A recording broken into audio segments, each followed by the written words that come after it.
I was imagining if all the humans had nothingness but blankness, and that they were given space and possibly pencils, how they would construct law out of the nothingness to try to organize the other humans. And then I was imagining these British bloggers that I follow on Twitter saying, "Oh, you fancy yourself a lawyer, do you?"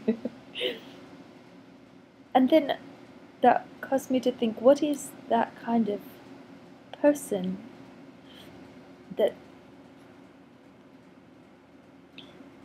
reads law all night long like I just did? Like reads and writes and researches issues of law.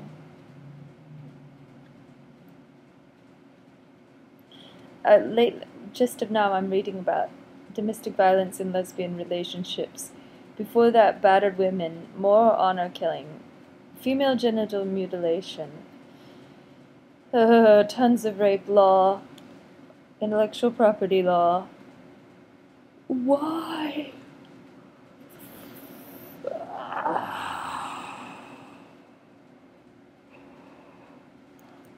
Oh yes, and I'm highlighting this excellent kind of classic constitutional like overview of the great minds of law kind of book, which is great because it's like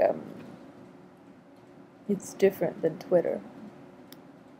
It's more calm. And I'm kind of really stoked that I'm getting all these emails from Keith Fink. He's going to send me some articles. And perhaps I'm trying to get a publishing relationship. And I made contact with the Swedish newspaper, which should possibly be publishing or evaluating for publishing some of the problems with the neo-Nazi affiliation with Assange. So it's like I'm basically made this victory that I've wanted in my head since about March and April, which is to make like a pinnacle of media contact on this issue.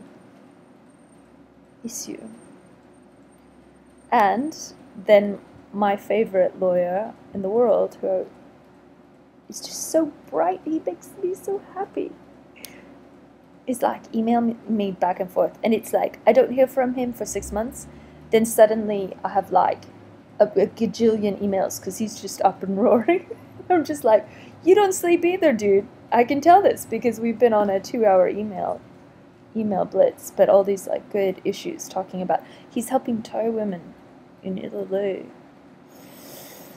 And I want all his sexual harassment law so I can publish it on my script channel, so then I can embed it in blogs, and then I can make like little digital law books, law booky blog things that are make you think about like law, and it'll be so fun. That's what Englaw wants to do. That's Englaw's dream. It's just to have infinite data on law easily available for everyone to share it with everyone, and then we could possibly get all the people to stop cursing at each other on Twitter.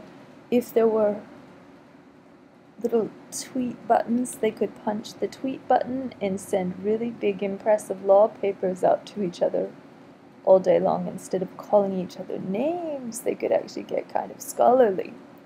So that's where we're going with this technology interface with the primates. And Jake Rees-Mogg is insulting Native Americans, so I believe the crush is over. And he's being racist in that British colonialism kind of way. And I don't know if he's off his rocker. I mean, like my friend who I stayed with in England, in Blackheath, he said, "Oh, he's an idiot." And I was like, "Oh, he's an idiot." Like, just ever so off the cuff, like without even considering it.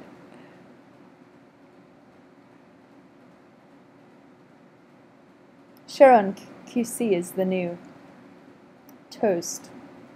And Edinburgh Eye is good, and PME 200.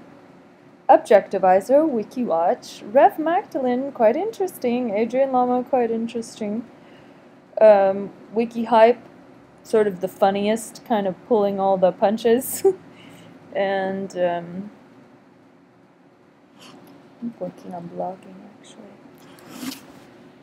I don't think I'm getting enough sunlight. I'm too pale, but WikiLeaks tweeted links to a neo-Nazi magazine. A few people care, and I said to a person attacked by this neo-Nazi magazine article, "Oh, Oisin Cantwell, I'm so sorry that you were attacked in the article from the neo-Nazi magazine that Julian Assange is promoting." And he's like, "Oh, really? Like, what magazine?" He's 47. He did exceptional coverage of the Breivik trial. Exceptional. I translated all the articles, and it was so interesting and so fascinating because it's just so completely culturally relevant. One day I actually found the conclusion of the Breivik hearing, it was the right time at 4 in the morning or something, that they were wrapping it up. And I watched a lot, like 40 minutes in Norwegian. So when Assange is linking to this neo-Nazi web magazine,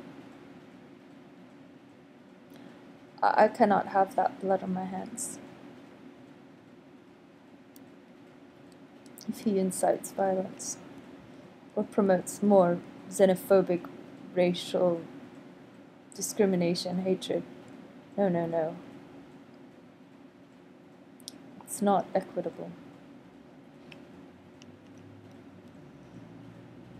And regarding his use of a blogger who stalks the victims, the cyber stalking defense for the rape shield implication may help patch the gaps where the law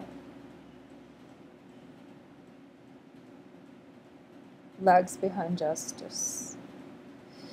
So that's interesting to think about or work towards. And I'm researching the rape shield law once again pretty heavily yesterday, 2 days ago. It was very consistent work on Australian rape shield law and a little bit on the UK rape shield law and what are the implications for it with secondary victimization by medical or court professionals who punish the victims for reporting the crime, ridicule the victims or blame the victims or induce a second wave of trauma through their mishandling of the case. I think I should possibly tweet "Sui secondary victimization generous."